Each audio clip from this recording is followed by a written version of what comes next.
এই নিরপেক্ষ ভাই আমি আপনি নিরপেক্ষ নিউজ করবেন। এখানে অনেক অনেক ধরনের মিডিয়া আছে। আমি বলি আজকে আমি আসছি কেন জানেন? এক সময় আলেম ওলামারা কিছু ফতুয়াবাজ আলেমরা মনে করতো যে এখানে ফুল দেওয়া জায়েজ নেই। কথাটা মনে রাখেন কিন্তু, রাইট? M I correct? আমি সঠিক? আচ্ছা, তাহলে তারা বলতো ফুল এখন কিন্তু তারা এসে মোনাজাত অনেকে করে কিনা? সুতরাং ফতুয়া এক জিনিস, রাষ্ট্র পরিচালনা আরেক জিনিস। এখন ফতুয়ার জায়গায় ফতুয়া থাকবে। অনেকে ফতুয়া দিছে জামাতের নাকি ভোট দেওয়া জায়েজ নাই।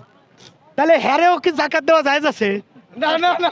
ওই জামাতের হুজুররা যদি কয় তারে জাকাত এই সমস্ত হুজুরদেরকে জাকাত দেওয়া জায়েজ নাই, তাও তো একটা ফতুয়া। এখন এই ফতুয়া কমাইয়া দেশ গঠনের কাজে লাগেন কি ভাই, রাইট? এই জন্য আমি ফুল নিয়ে আসছি। ফুল এটা একটা ওই যে হাদিসে আছে, খেজুরের একটা কাঁচা ডাল গাড়িয়ে দেওয়া কবরে জায়েজ আছে, একটা হাদিস আমি নিচে পড়ছি।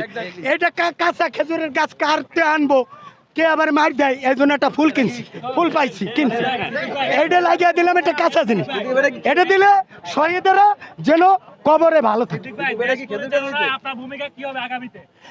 আগামীতে ভাই আমার ভূমিকা হলো, আমি যদি কোনো কায়দায় ভাই হোক আর ভাই করুক না বলি, আমি যদি কোনো কায়দায় রাষ্ট্রপতি হয়েও যাই, হিরো আলম কেমনে হিরো হয়েছে,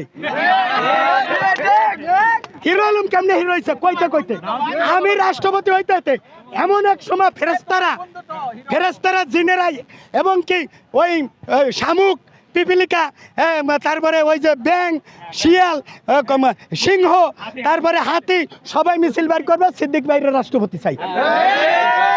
আকাশ দিয়া বাবুই পাখিরা মিছিল করবে, সিদ্দিক ভাই রাষ্ট্রপতি হলে কেউ তাল গাছ কাটবে না, আমি নিষিদ্ধ ঘোষণা করব।